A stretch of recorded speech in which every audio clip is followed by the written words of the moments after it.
వేదికపైకి విచ్చేస్తున్నారు. వృక్షో రక్షతి రక్షితః అనే నినాదాన్ని ప్రతి ఒక్కరి దగ్గరికి తీసుకువెళుతూ ఒక అవేర్నెస్ని క్రియేట్ చేస్తూ పద్మశ్రీ పురస్కారాన్ని సైతం అందుకున్నటువంటి రామయ్య గారికి ఒక్కసారి గట్టిగా చప్పట్లతో స్వాగతం పలుకుతాము వేదికపైకి.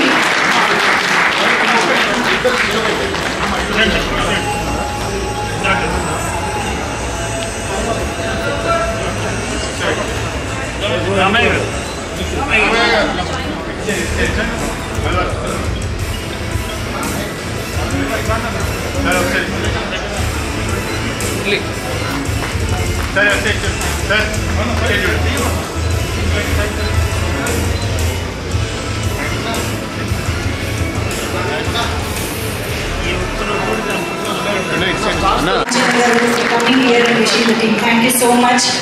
Santosh Kumar sir, finally meere sir. Sir, MP garu maatladasti. Sir, I'm not a speaker like this.